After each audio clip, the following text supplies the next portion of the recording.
Marc chapitre 4, verset 35. On a déjà lu ce texte et entamé une série de réflexions pour débuter cette année que j'ai appelée une foi inébranlable pour faire face aux tempêtes de 2025. Parce que comme nous le disions, même si avec beaucoup de sincérité, nous souhaitons les bons vœux, rien ne nous assure que l'année 2025 se fera sans combat, sans lutte et sans tempête. Et il est assez probable, sans être prophète, de pouvoir dire que nous aurons des combats, des luttes et des tempêtes. Pour certains, ce sera une petite tempête, pour d'autres, une grosse tempête, et pour d'autres encore, un véritable cyclone qui vient tout ravager. Mais nous allons voir que dans nos tempêtes, Jésus est là. Et que le Seigneur, dans sa fidélité, est celui qui nous permettra de traverser les tempêtes. Non pas que nous serions, parce que nous sommes enfants de Dieu, immunisés des luttes, des combats, des tempêtes. La maladie ne coule pas sur nous. Les conflits, peut-être, avec certains enfants qui sont rebelles à la parole de Dieu, ne glissent pas non plus. Ils sont là. Mais nous avons un grand avantage par rapport à ceux qui ne connaissent pas le Seigneur, c'est que Jésus est avec nous dans la tempête. Et cela fait toute la différence. Ouvrons nos Bibles donc dans Marc chapitre 4, verset 35.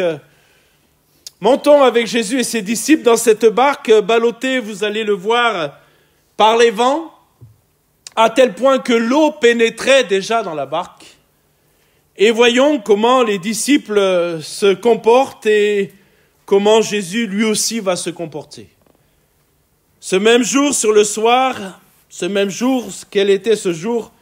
Ce fut un long jour pour Jésus. Un long jour d'enseignement, un long jour d'exhortation, un long jour où il a apporté la parole de Dieu. Il a apporté, vous savez, ces différentes paraboles sur le semeur qui sort, sur la lampe et le chandelier, la croissance de la semence. Donc le Seigneur a passé une journée à enseigner. Et enseigner est épuisant. Peut-être pensez-vous que prêcher la parole de Dieu n'est pas fatigant, mais c'est fatigant. C'est fatigant parce qu'il faut être dans la pensée de Dieu. C'est fatigant aussi parce que nous confrontons l'adversaire en prêchant la parole de Dieu et la vérité. Alors Jésus, au soir de cette longue journée, va demander à ses disciples de passer sur l'autre bord. Ce même jour, sur le soir, Jésus leur dit « Passons sur l'autre bord ». Après avoir envoyé la foule, ils l'emmenèrent dans la barque où il se trouvait. Il y avait d'autres barques avec lui. Il s'éleva un grand tourbillon. Ce ne sont pas des petites vagues. Ce ne sont pas des vaguelettes. Non, c'est un grand tourbillon, nous dit le texte. Un grand tourbillon qui est venu sur la mer. Et les flots se jetaient dans la barque au point qu'elle se remplissait déjà. Se remplissant, il y avait le danger qu'elle coule. Et que finalement, il y a un désastre sur cette mer.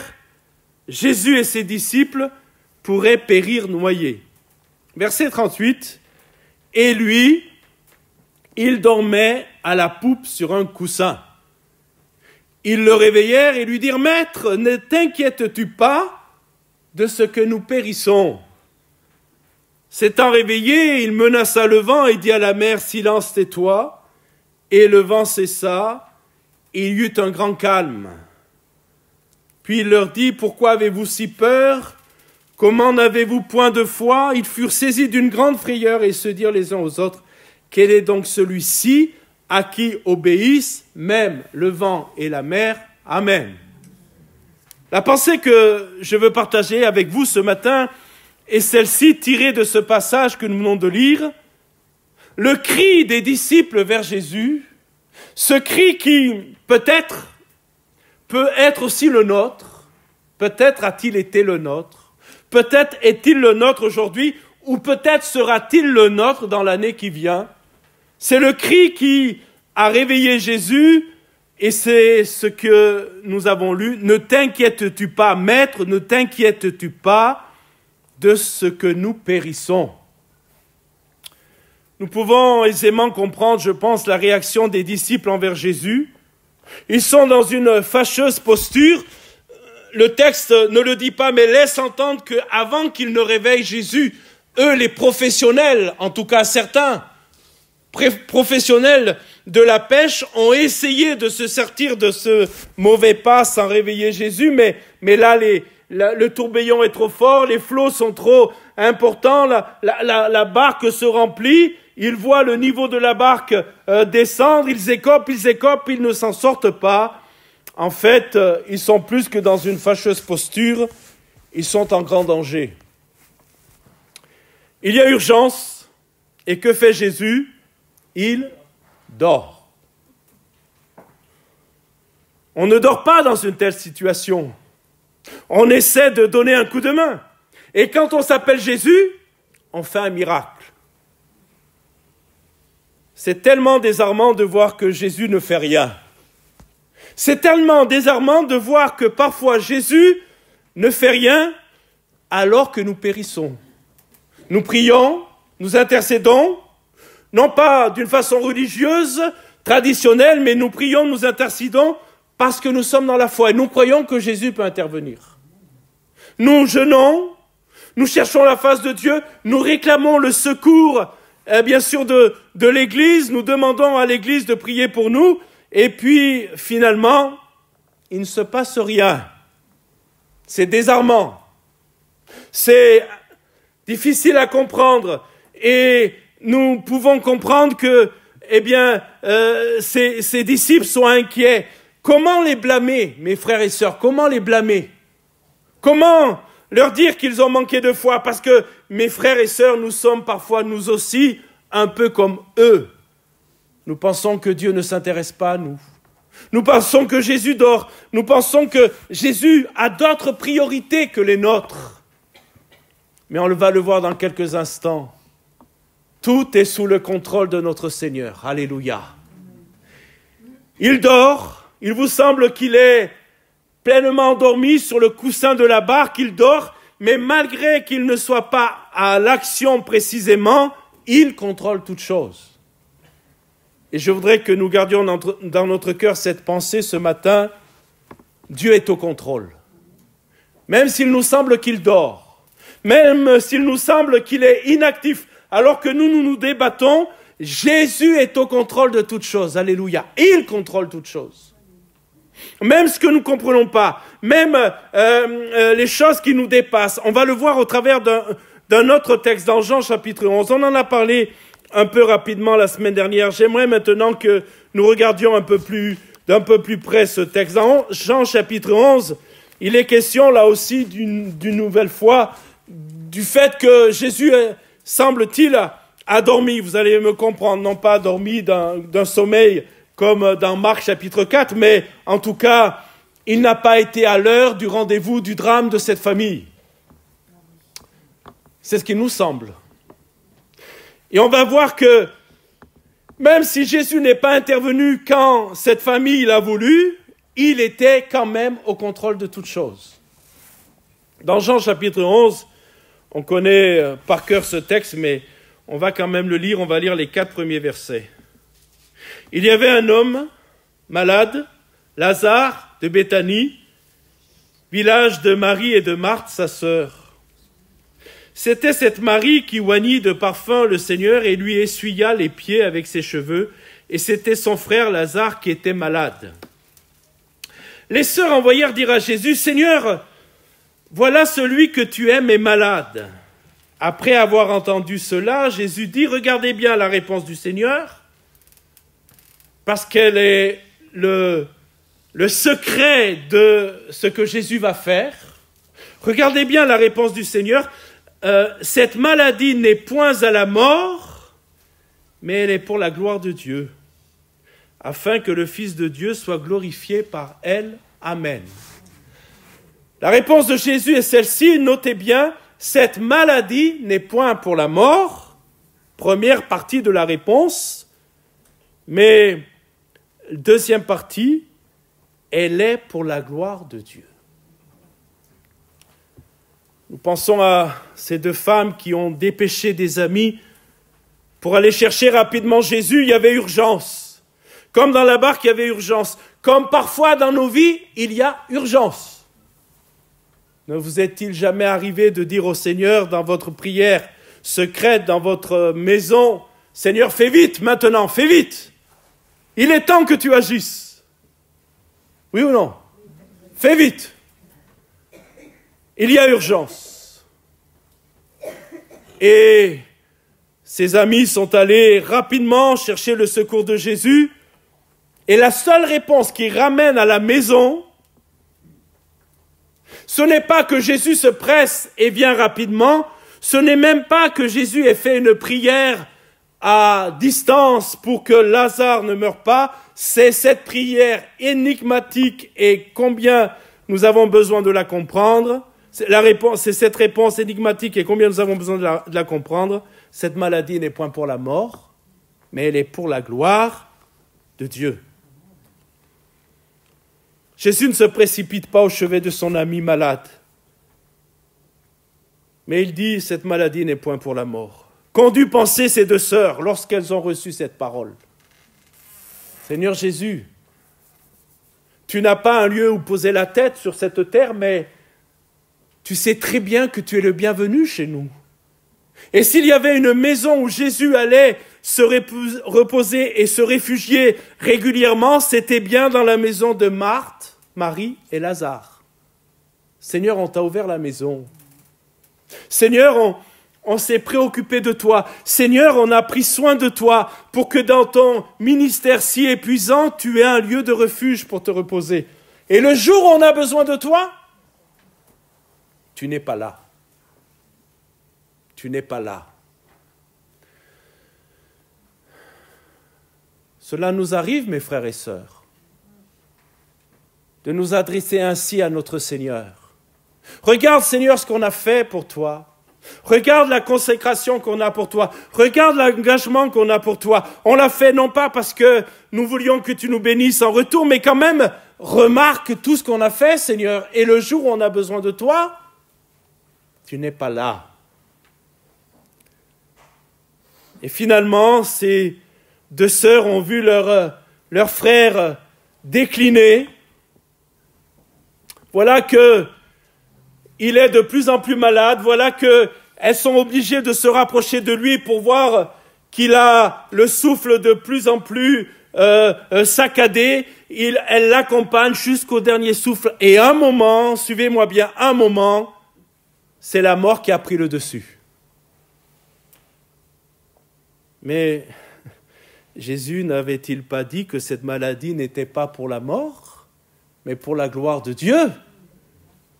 Dans les faits, suivez-moi bien, si nous regardons simplement à ce qui est visible, si nous regardons simplement à ce qui est là sous nos yeux, dans les faits, la mort a vaincu. La maladie a mené à la mort. Et où est la gloire de Dieu dans cette affaire-là?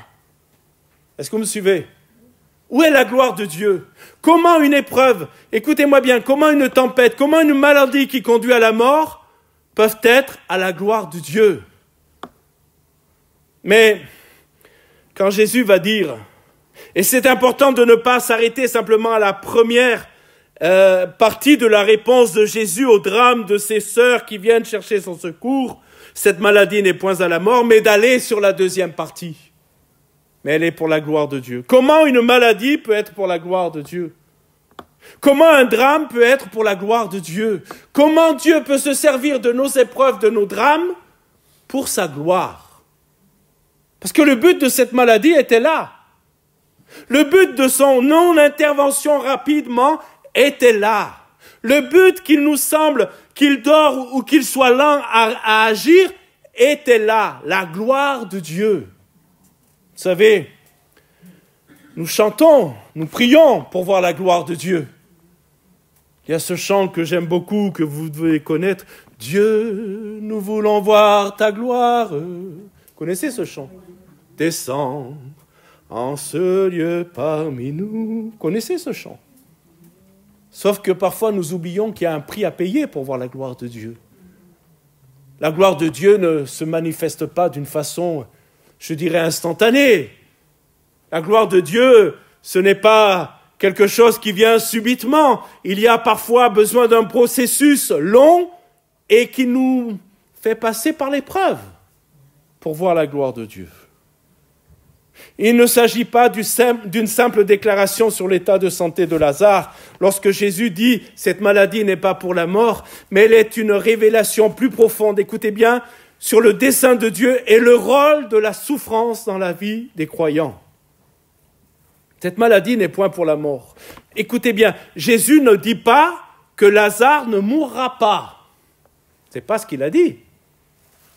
Si Jésus avait dit à ses deux sœurs, ne vous inquiétez pas, même si je tarde, Lazare ne mourra pas. Non, ce n'est pas ce qu'il a dit. Il a dit, la maladie n'est point pour la mort, mais elle est pour la gloire de Dieu. La maladie n'a pas pour but principal la mort physique de Lazare. La maladie avait un autre but plus large, plus grand, un objectif transcendant qui dépasse la simple souffrance humaine. Ce n'est pas une punition divine, mais c'est un outil utilisé par Dieu pour accomplir son plan. Vous savez, vous aurez toujours, et je souhaite que vous n'ayez pas des amis comme cela, des pseudo-amis à la manière des amis de Job, qui vont venir vous voir lorsque vous traversez la maladie, lorsque vous traversez les épreuves, et qui à un moment donné vont avec leur hauteur, parce que pour eux tout va bien. Pour eux il n'y a pas d'épreuve, pour eux il n'y a pas de maladie. Alors avec leur hauteur de spiritualité, ils vont venir vous voir, ils vont dire « Mais t'es sûr que t'as pas péché ? T'es sûr que Dieu n'est pas en train de te punir à cause de tes péchés ? »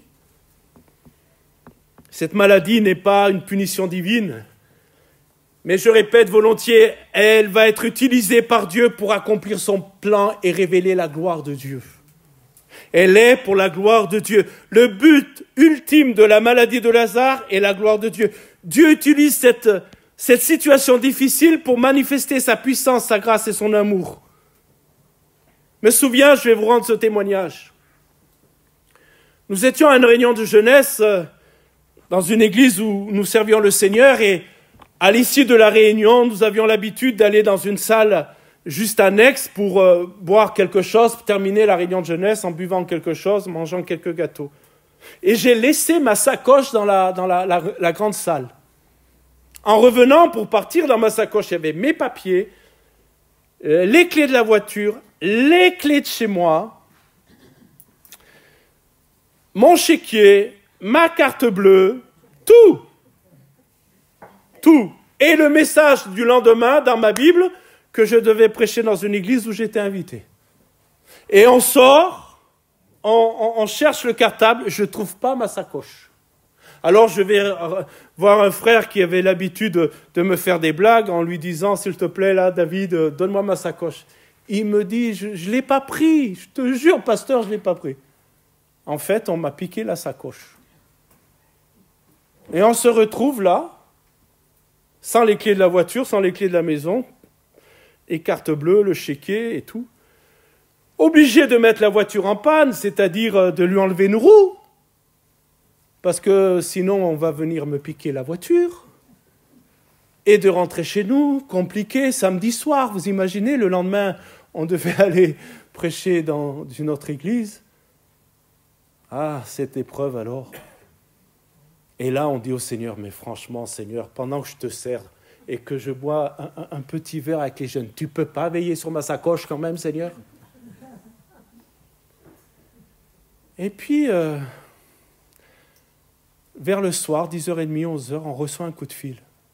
« Bonjour, monsieur, j'ai retrouvé votre sacoche. »« Ah, super. Vous l'avez retrouvée où ?»« Dans une poubelle, dans la rue, ou là où il était l'église. »« Ok. » Et ce monsieur me dit, « Venez la récupérer, il y a tout dedans. J'ai retrouvé une Bible, j'ai retrouvé les clés, enfin j'ai tout retrouvé. Venez la chercher. Je suis à l'hôpital, l'Hôtel Dieu à Clermont-Ferrand. » Et donc, on va à l'hôpital. Et quand on va à l'hôpital voir ce monsieur, le Saint-Esprit me dit, c'est ton voleur, c'est lui qui t'a volé. C'est lui qui m'a volé. Après, on l'a su, il est rentré pour aller aux toilettes, il a vu la sacoche, il l'a pris, c'était quelqu'un qui était à la rue. Et il m'a donné la sacoche, et dedans, écoutez bien, hein, le lendemain, il devait se faire opérer d'une opération très, alors urgente et grave. Il risquait sa vie dans cette opération. Il me dit, demain, je me fais opérer, voilà, c'était grave. Et écoutez bien, j'ai prié pour mon voleur dans les couloirs de l'Hôtel Dieu. J'ai demandé à Dieu qu'il bénisse cet homme. C'était mon voleur, je le sais. Après, ce qui s'est passé, je ne sais pas. Et j'ai appris au travers de ce moment qui n'est pas une épreuve tellement grande, mais j'ai quand même appris que le Seigneur parfois nous sort de notre confort. Parce qu'il y a une âme à bénir. Alléluia. Rappelez-vous de Joseph, je disais il y a quelques instants que Dieu utilise les épreuves pour accomplir son plan et faire voir sa gloire. Connaissez l'histoire de Joseph, on va lire quelques versets dans Genèse 45. Je vous rappelle, ou pour d'autres, je vais vous expliquer un petit peu ce qui s'est passé dans la vie de ce jeune homme, de Joseph. Vous savez que Joseph a été vendu comme esclave par ses frères. Il est injustement accusé, il est jeté en prison. En prison, il va révéler à 2 prisonniers quel est le plan pour eux au travers de ses rêves. Il dit à celui qui va être libéré, ne m'oublie pas quand tu seras à nouveau à la cour du roi. Et puis il est oublié. Mais au bout d'un certain temps, Dieu qui est souverain, qui conduit toutes choses, va permettre à ce que Joseph vienne devant le Pharaon et explique le rêve qu'il a eu et qu'aucun magicien de Pharaon n'a pu expliquer. Vous vous souvenez de cette vision qu'il a eue, de ce rêve qu'il a eu, de ces vaches maigres, de ces vaches... Et Joseph va donner la révélation, il va dire, voilà ce que Dieu te dit, grand Pharaon, et voilà ce qu'il faut faire. Il faut que tu établisses un homme sur l'Égypte pour faire engranger, tant que c'est l'abondance, les provisions pour les temps de famine. Et Pharaon dit, qui est le mieux placé que toi pour faire cela? Voilà que celui qui a été vendu par ses frères, oublié en prison, devient le bras agissant de la volonté de Pharaon. Mais regardez, il y a les retrouvailles avec les frères. Moi, je ne sais pas ce que vous auriez fait. Mais moi, après tant d'années, après tant de galères, après tant d'épreuves, je retrouve les frères. Ah, mes amis, je vais régler leur compte. Ils vont comprendre ce qu'ils m'ont fait. Genèse 45, vous y êtes, versets 5 à 8. Regardez bien, parce que c'est intéressant, plus qu'intéressant. Ça nous enseigne de ce que Joseph a compris et de ce que nous devons comprendre. Maintenant, ne vous affligez pas et ne soyez pas fâchés de m'avoir vendu pour être conduit ici, car c'est pour vous sauver la vie. Regardez bien que Dieu m'a envoyé devant vous. Voilà 2 ans que la famine est dans le pays.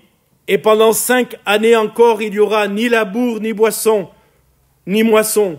Dieu m'a envoyé devant vous pour vous faire subsister dans le pays et pour vous faire vivre par une grande délivrance. Ce n'est pas vous qui m'avez envoyé ici, mais c'est Dieu.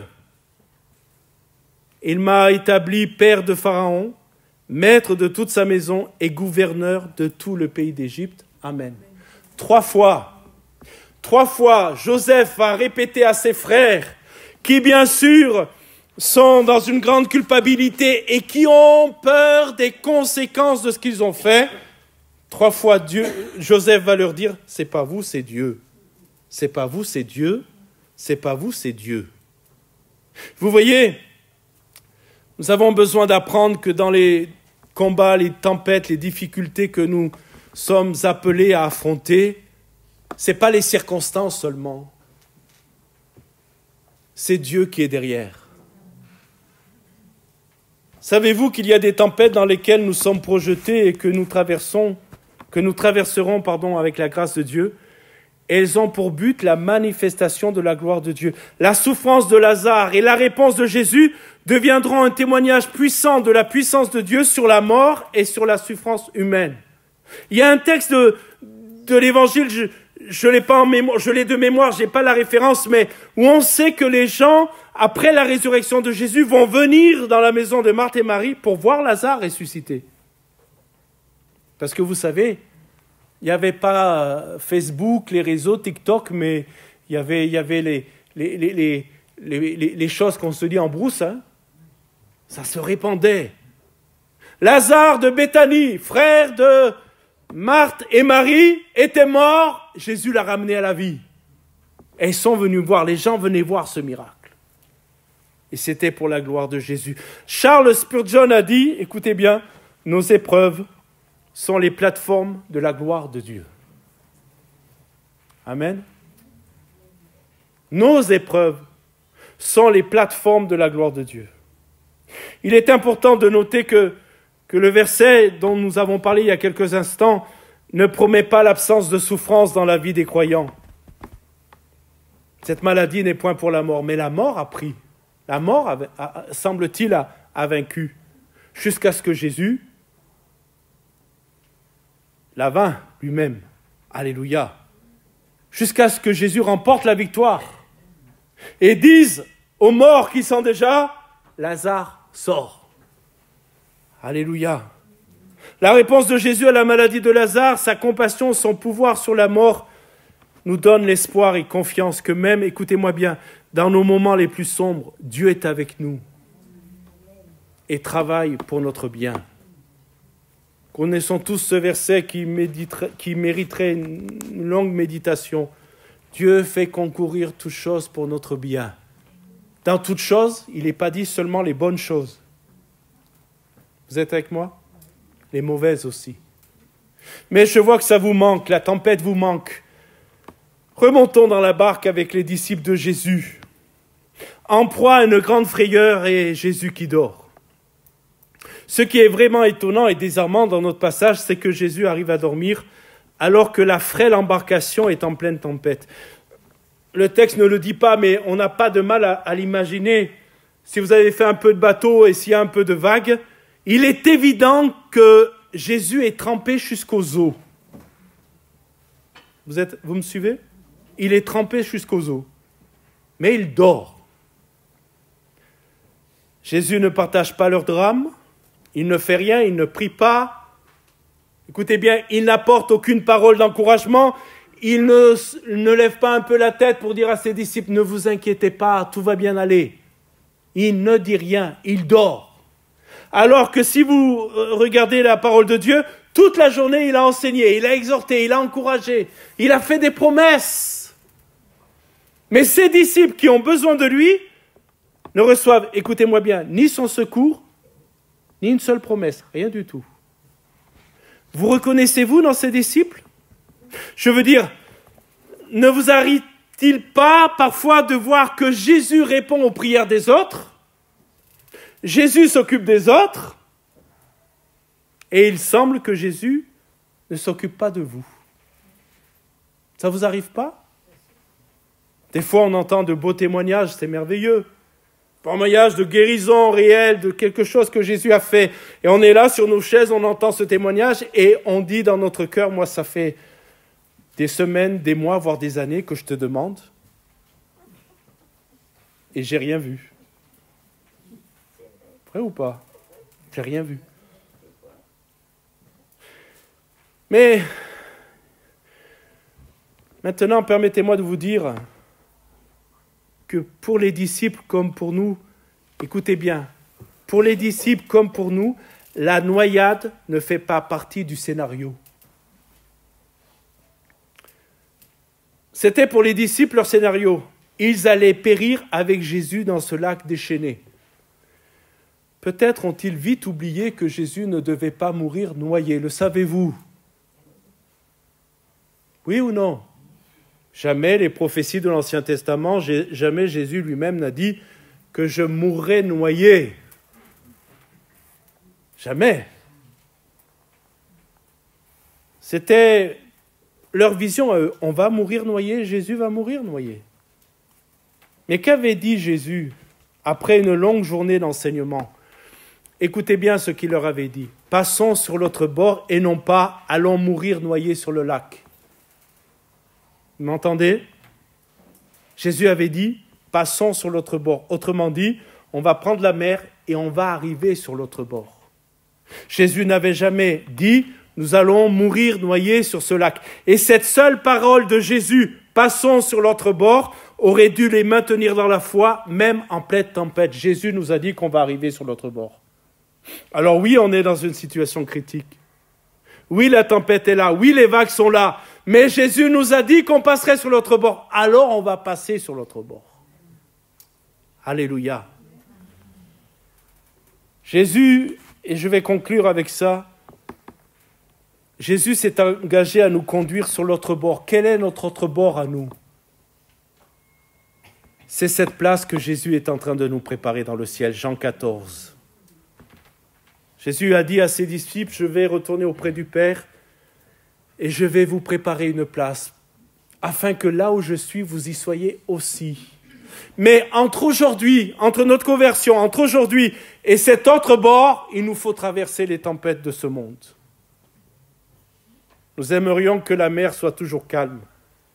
Béni soit Dieu parce qu'elle l'est assez souvent, mais parfois il y a des tempêtes. Et Jésus s'est engagé à nous conduire sur l'autre bord. Écoutez-moi bien, c'est sur son ordre que nous sommes partis. Nous avons entendu la voix du Seigneur nous dire de tout abandonner pour marcher à sa suite, devenir un disciple de Jésus. Nous avons entendu notre Seigneur Jésus nous dire, Marc 16, celui qui croira et qui sera baptisé sera sauvé. Alors nous nous sommes engagés par les eaux du baptême. Et c'est lui qui a dit qu'il nous amènerait jusqu'à l'autre bord. Alléluia. Il n'a pas dit qu'on n'aurait pas de tempête, il a dit, il y aura des tempêtes, mais je vous amènerai sur l'autre bord. Amen. C'est sur son ordre que les disciples ont pris la mer. Quand nous obéissons à Jésus, nous n'avons rien à craindre. Écoutez-moi bien, quand nous obéissons à Jésus, nous n'avons rien à craindre. Si c'était de même que les disciples avaient pris la mer sur certains de leurs forces, s'ils avaient, eux, pris l'initiative en disant à Jésus, regarde la journée épuisante que tu as eue, nous aussi, mais toi surtout, regarde la journée épuisante que tu as vue, regarde cette foule qui ne te lâche pas. Avez-vous remarqué que lorsqu'il prend la mer, il y a des barques aussi qui le suivent? Jésus n'a pas un instant. Alors, Jésus, voilà ce qu'on va faire. On va prendre la mer ce soir. Nous, on prend l'initiative. Vous êtes avec moi? On va prendre la mer. C'est pas toi qui nous donne l'ordre. C'est pas toi qui nous dit de le faire. Mais nous, on va le faire. C'est pas le cas. C'est Jésus qui leur a dit, passons sur l'autre bord. Ah, si c'était d'eux-mêmes qu'ils avaient pris la mer. Certains de leur force et de leur expérience de pêcheurs, cela aurait été une autre affaire, mais ils n'ont fait qu'obéir. Permettez-moi de conclure en disant cela. Vérifiez si vous êtes dans l'obéissance. Parfois, il faut vérifier. Est-ce que j'obéis toujours au Seigneur? Est-ce que ma vie est toujours en conformité avec la parole de Dieu? Souvenez-vous qu'il y a eu une tempête pour Jonas, mais lui, il était dans la désobéissance. Et rappelez-vous, je tiens à le dire, que cette tempête était une tempête de grâce, parce que Jonas n'est pas mort dans la tempête, il est revenu dans la volonté de Dieu. Ça, c'est important de le dire. Mais si vous êtes dans l'obéissance, ne vous inquiétez pas, celui qui maîtrise les vents est capable de se lever et de dire à la mer de se calmer, et la mer se calmera. Ils étaient dans l'obéissance. Le sommeil de Jésus peut être aussi vu comme une mise à l'épreuve de la foi de ses disciples. Parfois, oui, il nous semble que Jésus dort, mais en fait, il éprouve notre foi.